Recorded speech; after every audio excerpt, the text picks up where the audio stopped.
Bom dia, terceiro ano! Tudo bem com vocês? Como é que vocês estão? Tudo bem? Hoje é sexta-feira, último dia da semana e também é o último dia do mês de julho. Hoje é dia 31 e a gente vai lá para nossa apostila ainda do segundo bimestre, corrigir a nossa tarefinha de língua portuguesa na página 52. Então lá tá assim: cardápio. O cardápio também é um tipo de texto, né? Quando a gente vai num lugar, num restaurante, a gente pede o cardápio. A gente pede o cardápio pra quê? Pra gente ler, pra gente escolher o que a gente vai comer, né? Então, cardápio. A feijoada é um dos pratos típicos mais conhecidos e populares da culinária brasileira. Composta basicamente por feijão preto, diversas partes do porco, linguiça, farinha e o acompanhamento de verduras e legumes. Ela é comumente apontada como uma criação culinária dos africanos escravizados que vieram para o Brasil. Geralmente é consumida aos sábados. Geralmente, né? Mas a gente pode também comer no domingo ou durante a semana, mas geralmente as pessoas gostam de fazer aos sábados. Leia este cardápio. Então eu tenho lá um cardápio, feijoada. Ingredientes, a sua escolha, ou seja, tem os ingredientes todos aqui e você vai escolher o que você quer, porque às vezes não é tudo que tem aqui que você gosta de comer. Então você vai falar, não, eu quero na minha feijoada isso, isso e isso, entenderam? Então, a sua escolha: carne seca, linguiça calabresa, paio, costelinha suína, orelha, pé, rabo e bacon. Entrada: torresminho, acompanhamentos: arroz, farofa, couve e torresmo. Sobremesa: salada de frutas, gelatina colorida, sorvete, escolha 2 sabores. Então aqui você vai lá nesse lugar, comer sua feijoada e você vai escolher, né? Então na minha feijoada, eu, por exemplo, eu não gosto nem do pé, nem da orelha, nem do rabo do porco. Então eu gosto mais do feijãozinho assim, com uma linguicinha. Vai de cada um, mas os acompanhamentos eu adoro couve, eu adoro farofa, eu gosto de arroz, eu não gosto também muito do torresmo, vai de cada um. A sobremesa eu gostaria de comer todas elas, né? Então vai da opção de cada um. Letra 2. Letra 2 não, né? Número 2. Converse com o professor e os colegas sobre as questões a seguir. Onde encontramos cardápios como esse? Então, onde que a gente encontra um cardápio? Em que lugar vocês encontram um cardápio? Num restaurante, numa lanchonete, né? Numa cafeteria, numa panificadora. A gente encontra um cardápio pra gente escolher o que a gente quer comer. B. A feijoada faz parte dos hábitos alimentares da região de onde você mora? Então, aqui na nossa região, as pessoas têm o hábito de comer feijoada? Bom, as pessoas que eu conheço têm o hábito de comer feijoada, né? Na minha família, toda semana tem feijoada, né? E aí, na casa de vocês? Em sua opinião, por que a feijoada geralmente é consumida aos sábados? Por que vocês acham que a feijoada é consumida aos sábados? O que vocês acham? Vocês perguntaram pra mãe? Bom, eu acredito porque a feijoada é um prato bem demorado, tá? Então, para se fazer a feijoada demora bastante. Então, primeiro você tem que picar todos os ingredientes, depois fica um tempão lá na panela cozinhando. Quanto mais tempo ela ficar no fogo, mais gostosa ela fica. Então, durante a semana é difícil alguém fazer feijoada. Por quê? Porque demora muito. Então, se você for fazer uma feijoada durante a semana, é porque você não foi trabalhar. Porque chegar em casa e ainda fazer uma feijoada não dá tempo, demora muito. Tá? Então, geralmente ela é feita aos sábados, porque dá tempo, você acorda cedo, vai fazendo aquela feijoada e tal, tá bom? 3. O cardápio começa por este título, e o título tá lá assim: ingredientes, entre parênteses, a sua escolha. Explique o que significa a expressão em destaque. Qual que é a expressão que está em destaque? A sua escolha. Então, o que isso quer dizer? Que a Pro acabou de falar ali atrás. Né? Então, significa que o cliente pode escolher quais ingredientes serão misturados ao feijão. Ela pode escolher o que ela quer na feijoada dela. Não é todo mundo que gosta de pé de porco, de orelha de porco, mas às vezes ela quer comer ali um feijão preto com a linguicinha, com o bacon, não é mesmo? 4. O que é oferecido de entrada? Por que essa etapa da refeição recebe esse nome? O que é oferecido lá de entrada? O torresminho, não é? Não está escrito lá? E por que ele está escrito lá que é oferecido na entrada? A entrada oferece alimentos que antecedem o prato principal, então que vem antes do prato principal. E recebe esse nome porque eles são servidos primeiro, para abrir o apetite. Então, quando você vai comer no restaurante, não são em todos os lugares, mas em alguns lugares tem uma entrada, né? De repente vem um pãozinho, né, com alguma coisa, um queijinho, uma entrada para abrir o apetite, né? Que de repente o prato demora. De repente você pede lá, eu quero comer feijoada, tal. E você já tá morrendo de fome, mas o prato ainda vai demorar, sei lá, meia hora, 30 minutos, 20 minutos para chegar na mesa.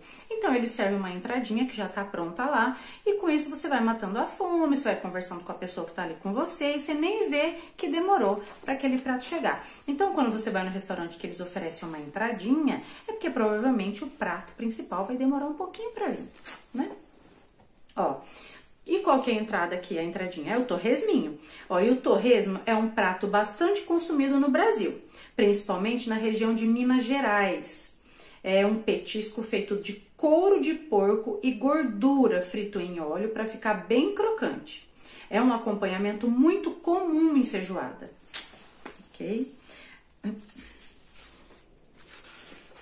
Ó, então agora lá na página 53 tá assim: recorte as palavras do fim da página e monte os cardápios conforme indicado. Então, eu tenho 4 cardápios aqui. O primeiro é cardápio italiano, ou seja, aqui vão ser comidas italianas, né? Eu tenho cardápio de sobremesa, eu tenho um cardápio de lanche e um cardápio de bebidas. Aí vocês vão recortar e colar. Então, no cardápio italiano, vocês vão colar macarrão, lasanha, risoto, polenta. No cardápio de sobremesa, o que vocês vão colar? Sorvete, bolo de chocolate, salada de fruta, o que mais que tem aqui? De lanche, ó, cardápio de lanche eu tenho hambúrguer, misto quente, batata frita, pastel. Cardápio de bebidas eu tenho chá, suco, água, o que mais que eu tenho? Refrigerante, ok? E é isso. E aí agora a gente vai lá para matemática, tá? E aí nós vamos na página 57, tá bom? Peguem lá. E aí assim, a Pro vai ler com vocês, tá bom? As páginas seguintes.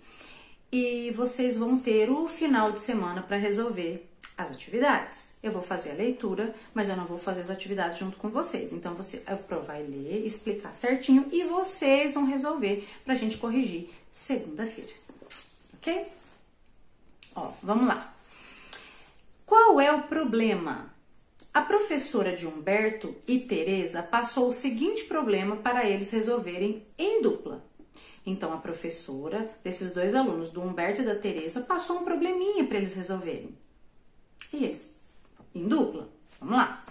E o problema é o seguinte: na biblioteca pública há folhetos, fotografias, gibis, cartões postais, revistas, livros de literatura e livros de pesquisa. A bibliotecária organizou 283 cartões postais da cidade e 120 de outras cidades do estado. Quantos cartões postais há no acervo? Então, o problema é o seguinte: tem uma biblioteca, nessa biblioteca, a bibliotecária está organizando o acervo que ela tem lá. E ela está organizando primeiro os cartões postais. Então, ela separou que só daquela cidade ali há 283 cartões. Só daquela cidade, onde está a biblioteca. E das outras cidades do estado, tem mais 120. E aí ele está me perguntando quantos cartões há no total, no acervo, quantos há no total. E aí a Teresa fala assim: temos um problema e não sei como resolver. E o Humberto fala: tive uma ideia. Vou usar o ábaco para calcular estas operações e resolver os problemas. Você acha que ele teve uma boa ideia? O que vocês acham? Eu acho que sim, mas vamos lá. Então, primeiro, qual é a operação que eles devem usar? Qual a operação que vocês acham que eles devem usar? De adição, de subtração? O que vocês acham? Então, ela quer saber a quantidade total. O que vocês acham? Adição ou subtração? Escrevam aí. E o que vocês acharam da ideia do Humberto? O que vocês acharam? Escrevam aí o que vocês acharam. Ó, para resolver essa situação no ábaco, primeiro representamos 283, não é? Tá ali, eu tenho 283, então no ábaco eu vou colocar lá 283. Olha, o ábaco já tá ali, ó. E aí, ó, neste mesmo ábaco, represente os 120 postais das outras cidades do estado, desenhando as argolas necessárias. Então, eu tenho um ábaco, nesse ábaco já está representado 283. Eu tenho duas pecinhas na minha ordem das centenas, na minha haste das centenas, eu tenho 8 na minha haste, é 8? Sim, eu tenho 8 na minha haste das dezenas e eu tenho 3 na minha haste das unidades. E agora vocês precisam colocar mais quantas? Então, vocês desenhem lá, tá? No ábaco, ó, 120. Como em cada pino podemos colocar até 9 argolas, vocês lembram que a Pro falou lá atrás que no ábaco a gente só pode colocar 9 pecinhas em cada haste. Então, por exemplo, lá na haste das unidades, eu vou colocar uma pecinha, 2 pecinhas, eu posso colocar até 9. Por que eu não posso colocar 10 argolas na haste das unidades? Porque se eu for colocar 10 argolas lá, não posso colocar. Eu vou substituir essas 10 unidades por uma dezena. Então, eu tiro as 10 pecinhas da minha haste das unidades, porque elas não podem ficar ali, e pego uma da ordem das dezenas. Eu vou substituir 10 unidades por uma dezena, que é a mesma coisa, ok? Então, vocês lembrem disso na hora de trabalhar ali com o ábaco, tá? Então, como em cada pino podemos colocar até 9 argolas, o que será necessário fazer? Eu acabei de falar. Jesus Cristo, hein? Amado. Ó, represente no outro ábaco como ficará o total após essa troca. Então, ali a gente teve que fazer uma troca. Teve ou não? Porque a gente não pode ter 10 argolas em uma mesma haste. Então, agora vocês vão colocar nesse ábaco que tá vazio a quantidade correta de pecinhas e o local que elas devem ficar, tá bom? E aí, no total, há quantos cartões postais na biblioteca? E aqui vocês vão colocar o resultado, tá? Ó, resolva essa mesma adição, tudo que vocês fizeram lá no ábaco, agora já deu uma dica, né? Já disse que tipo de operação que é, se vocês forem espertos. Resolva essa mesma adição no quadro de ordens e compare o resultado obtido com o total representado no ábaco. Então, agora vocês vão fazer essa operação aqui, tá bom? Lápis na mão. Na biblioteca da Escola de Humberto e Teresa há 647 livros de literatura infantil e 362 livros de literatura juvenil. Bastante, né? Represente as duas quantidades no ábaco a seguir. Então, você vai usa uma cor para cada quantidade. Então, por exemplo, você vai usar uma cor para os 647 e depois você use outra cor para os 362, porque só tem um ábaco. Vocês vão representar as duas quantidades. Vocês vão colocar tudo aqui. Então, coloca o 647 de uma cor e o 362 de outra cor, para a gente conseguir diferenciar, tá? B. Faça as trocas necessárias para representar corretamente o total de livros. Ai, tem uma borboletinha aqui. E sempre comece as trocas da direita para a esquerda. Então, a gente representou tudo ali no primeiro ábaco. Agora, vocês vão fazer as trocas. Que troca, Pro? As trocas, porque lembra que a gente não pode deixar 10 argolas numa mesma haste? Lembra disso? Então, olha aqui ele fala, lembrando sempre de trocar da direita para a esquerda. O que quer dizer? Da unidade, eu vou trocar as 10 da unidade por uma na dezena, da direita para a esquerda. Ah, eu tenho 10 na dezena, eu vou trocar as 10 da dezena por uma na centena, da direita para a esquerda, ok? Ó, C. Resolva essa situação somando as quantidades no quadro de ordens. Agora, a gente vai colocar tudo aqui. Lembrando que nosso quadro de ordens aqui vai da unidade até a unidade de milhar, tá bom? Qual a quantidade total de livros de literatura na biblioteca? Eu quero saber o total. Eu já sei que de literatura infantil eu tenho 647 e de literatura juvenil 362. Eu quero saber o total. 2. Eduardo pretende viajar com sua esposa no próximo feriado. Não agora, né? No corona, coitado, ele não vai viajar, provavelmente. Mas aqui na apostila, né? Faz de conta que vai. Eduardo pretende viajar com sua esposa no próximo feriado. Para isso, ele fez uma pesquisa do valor da diária em 4 hotéis diferentes, de diferentes cidades, e anotou os valores para o casal em uma tabela. Então, o que ele fez aqui? O Eduardo vai viajar com a esposa dele no próximo feriado. E ele fez uma pesquisa do valor da diária em 4 hotéis de diferentes cidades. Então, ele falou, bom, vou viajar, eu vou pesquisar, né? Qual hotel que é mais barato, qual que compensa mais. Então, ele pesquisou em 4 hotéis de 4 diferentes cidades. Ok? E aí ele anotou tudinho numa tabela, e essa tabela está aqui pra gente ver. Então eu tenho lá primeiro hotéis, aí eu tenho lá hotel em Brusque, Santa Catarina, hotel em Blumenau, Santa Catarina, hotel em Porto Alegre, Rio Grande do Sul, e hotel em Pelotas, também no Rio Grande do Sul. Ele colocou aqui as cidades. Na frente ele colocou valor da diária com café da manhã, valor em reais, tá? Então o primeiro hotel, a diária por dia, você tinha que pagar ali para ficar por dia, R$495 em Brusque. Blumenau, 555. Porto Alegre, 580. Pelotas, 475. A diária com café da manhã. Mas ele pesquisou também hotéis com a diária sem o café da manhã, que fica um pouquinho mais barato. Então vamos lá ver. Então, sem o café da manhã, em Brusque, 450. Em Blumenau, 500. Em Porto Alegre, 510. Em Pelotas, R$450, tá? Então, aqui eu tenho uma tabela com o nome das cidades. Na frente, o valor da diária do hotel com café da manhã e sem café da manhã. Combinado? Sim. A. Em qual hotel o valor da diária com café da manhã é mais caro? Então, vocês vão lá na tabela onde tem com café da manhã e vão olhar para mim em qual hotel de qual cidade é o mais caro com café da manhã. E aí, vocês anotem aqui embaixo. B. Em quais hotéis o valor da diária sem o café da manhã tem o mesmo valor? Então, eu tenho ali sem café da manhã, eu tenho 2 hotéis que custam o mesmo valor. Quais são esses? Anotem aí, tá? C.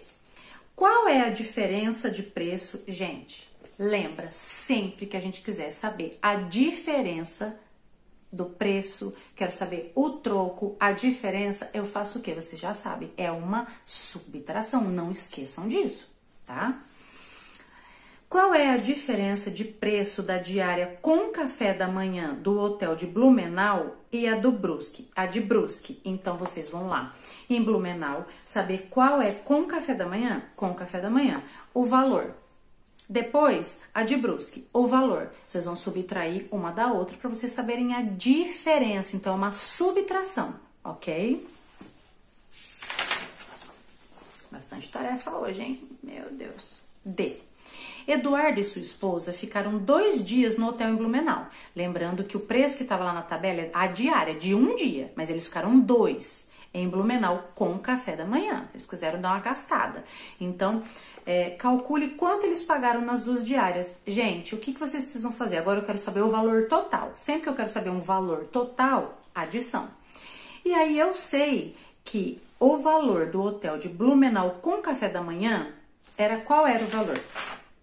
Blumenau com café da manhã, 555. Mas eles não ficaram um dia só, eles ficaram 2. Então, o que eu tenho que fazer é uma adição. Façam aí, tá? Vocês vão fazer, vou dar uma dica. 555 mais 555, tá bom? Caro esse hotel, né, gente? Marque um X. Marque com um X as cédulas que eles podem ter utilizados para pagar essas diárias, sabendo que foi a menor quantidade possível de cédulas. Presta atenção. Primeiro, vocês vão ter que saber aqui o total dessas 2 diárias. Eu sei que uma é 555, mas eles ficaram 2. Então, é 555 mais 555. Depois que vocês somarem e descobrir o total que ficou essa diária, vocês vão aqui nas minhas cédulas, nas minhas não, né, nas deles, e vão marcar um X nas cédulas que eles entregaram lá para a pessoa que estava na recepção do hotel. Primeiro tem que saber o resultado total das duas diárias e depois vocês vão vir aqui e fazer um X nas cédulas que eles entregaram para pagar a conta, tá? 3. Lúcia precisa de 500 gramas de morango para fazer uma torta. Então, a Lúcia precisa de 500 gramas, a gente falou essa semana sobre gramas, quilogramas e tudo mais, né? Lúcia precisa de 500 gramas de morango para fazer uma torta. Quantos gramas ainda faltam para completar essa quantidade? Olha lá na balança. Ela já tem 380. Quanto falta para ela chegar até 500? Quanto falta? Diferença. O que a gente vai fazer? Então, vocês vão ter que pegar 500 menos 380 para saber quanto falta para ela chegar nas 500 gramas. Tá bom? Não façam sozinho, tá, gente, essa tarefa. Pede para alguém ficar perto para ir ajudando vocês, tá? Ó, 4. Observe as embalagens e determine quantas de cada tipo são necessárias para formar 1 kg de manteiga. Lembre-se, 1 kg é igual a 1000 gramas. Coisa mais linda, vocês não podem esquecer.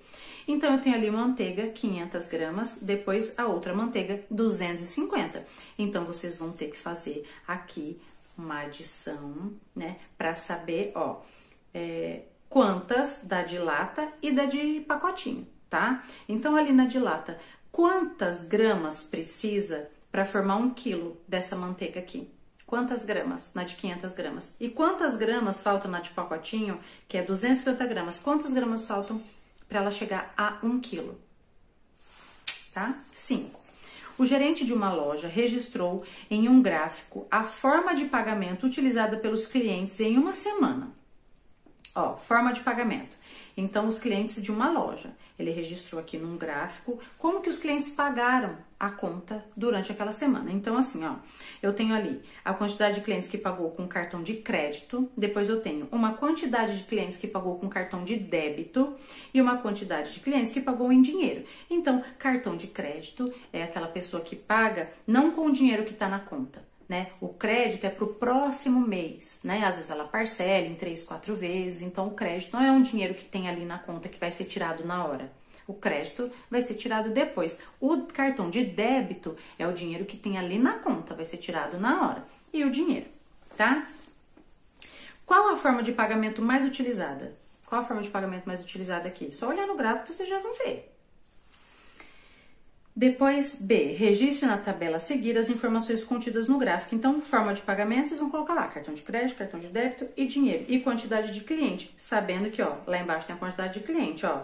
Aqui embaixo no gráfico é a quantidade de clientes, ó. 20, 40, até 200 clientes. Então, aqui, ó, cartão de crédito, 200 clientes pagaram com cartão de crédito. Quantos clientes pagaram com cartão de débito? Ó, tá na metadinha aqui, ó, tá? Presta atenção em tudo isso. O verde, o dinheiro também tá na metadinha. Então, vocês vão registrar aqui no gráfico. Bem lindo. Bem lindo, lindo, lindo, lindo. Ainda não acabou. C.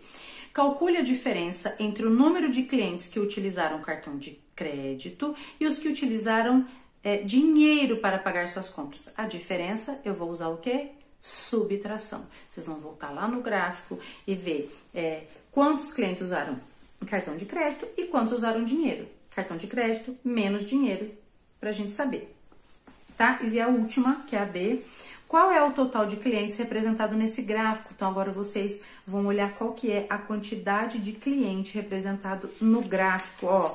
Só de cartão de crédito eu tenho 200, de cartão de débito eu tenho quanto? De dinheiro eu tenho quanto? Tá? E aí vocês vão fazer o quê? Uma adição, vocês vão somar. E é isso. Então, a tarefa é, ó, da página... Só isso, gente. 57 até a letra B da página 62, tá bom? Mas vocês têm o final de semana todinho aí pra fazer essa tarefa, tá? Semana que vem a gente vai ter que roubar um pouquinho da semana pra terminar o nosso conteúdo do segundo bimestre, que a gente ainda não conseguiu terminar, mas não tem problema não, tá bom? A gente vai terminar, em fé em Deus. E é isso, tá? Então tenham um excelente fim de semana, fiquem com Deus, se cuidem, tá bom? Respeitem o pai, a mãe, os irmãos. E é isso. Um super beijo.